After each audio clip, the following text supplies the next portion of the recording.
Hey guys, what is up? It is me, Pagey, here once again with another video on the DC movie, DCU, whichever way you want to put it. So we are, a week roughly into the run of Blue Beetle in the box office, and I'm not going to comment too much on that. Would rather focus on positives or at least progressive discussions.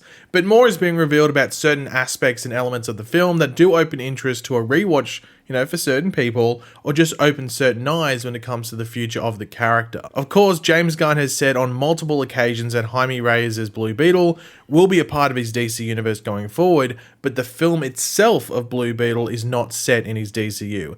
It might be a bit confusing, but when you really think about it, I guess it wouldn't matter too much whether it was really set in his DC or not, due to it not really having cameos from like a Wonder Woman or a Flash or whatever it is.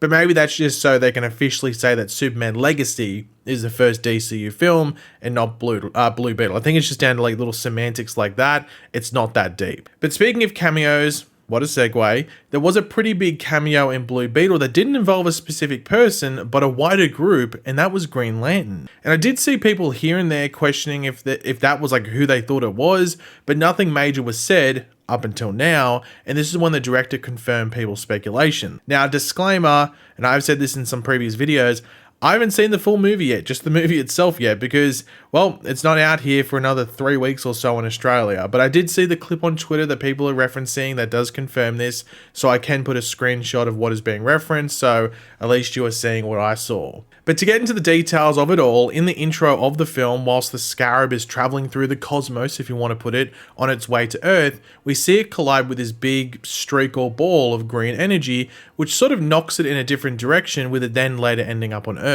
Now, this has been confirmed as a Green Lantern that the Scarab came in contact with. Now, there has been debate, might I say, whether it was an actual Green Lantern Corps member or just a Green Lantern ring on, destination to its next wearer or holder, but it appears to be an actual member, as this is the quote that the director of the film, Angel Manuel Soto, did give. If you watch Blue Beetle a second time, or even 3 times, you'll find different Easter eggs each time. Did you notice the green lightning bolt in the intro? That's Green Lantern. So based off those words from Angel, it seems like it was an actual Green Lantern itself, though you don't necessarily see a figure amongst that streak of green energy. It just looks like a ball or a bolt, like he described. Now, one of the interesting things about it being a Green Lantern that the Scarab comes in contact with, on its journey that then ends up on Earth, is that the Reach, which is the alien race that the Scarab comes from, they are actually like enemies, or at least have had feuds with the Guardians of the Universe who created the Green Lantern Corps in the past. So it was sort of interesting that this connection does happen and sort of like then sets it on its way to Earth. And one interesting thing is that after the contact between the Scarab and the Green Lantern member, the Scarab does sort of like flicker with green energy for a bit, and this could be what makes it that the Scarab doesn't fully take over Jaime in the movie. In the comics, it has been damaged in other ways that don't allow it to fully take over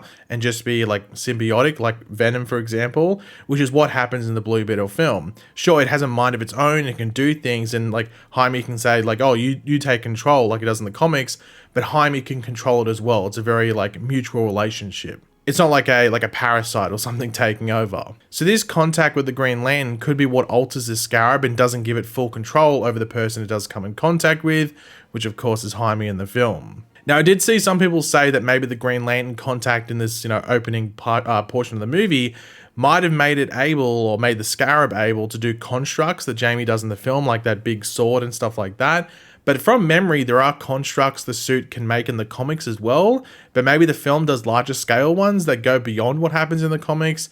Not sure. Like I've said, I haven't seen the full thing. I'm going to be waiting another 3 weeks to see it. Maybe I'll confirm my questions then, but yeah, he can do it in the comics from memory, so I don't think it's that much of a difference. But the director of Blue Beetle, as I said, Angel Manuel Soto, did also talk about his dream Ted Kord Blue Beetle, or just Ted Kord casting, for a potential sequel in James Gunn's DCU, or just who he'd like to see play the role, and just, show up and maybe interact with Jaime and other heroes going forward.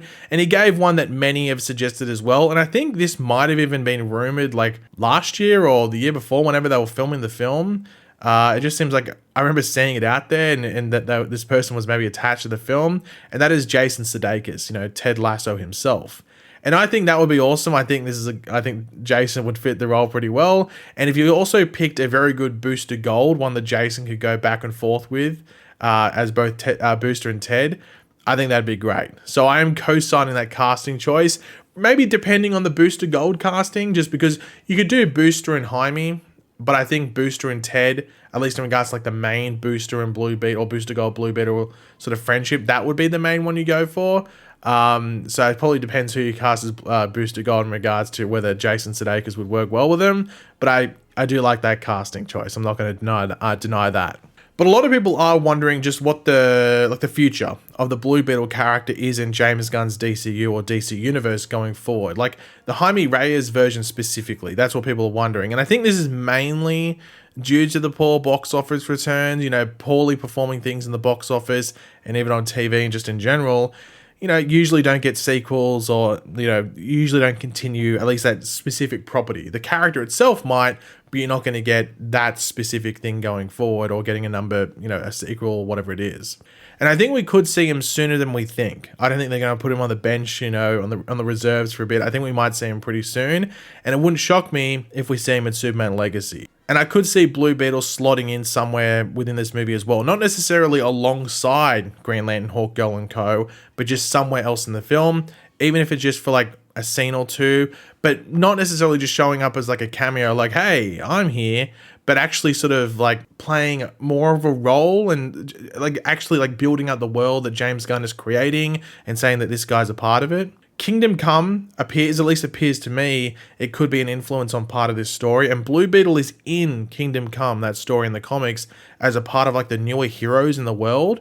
But, disclaimer, it is actually a version of Ted Kord's Blue Beetle, as the story of Kingdom Come was created and published like well before Jaime was created in the comics. So I could see Xolo Maridueña's Jaime Reyes showing up there in Superman Legacy in some form, especially if they want to get the ball rolling in regards to this being a connected universe and also connecting what James Gunn wanted to sort of carry on from the other DC movies into his world as well. So you could even see, maybe not Peacemaker, but you could see Amanda Waller maybe show up in Superman Legacy, and maybe some other characters that they want to bring over. There's the big rumor that James Gunn is going to keep Zachary Levi Shazam. Maybe he shows up as well. We don't know exactly how that's going to work, but it wouldn't surprise me if there's something in Superman Legacy which sort of has a bit where that can sort of be, highlighted, like what's continuing on and what's not. And of course, there could be some minor things, like maybe some stuff from the Suicide Squad films, which will be dealt later, maybe in Waller, maybe in Peacemaker Season 2, that don't really work in Superman Legacy.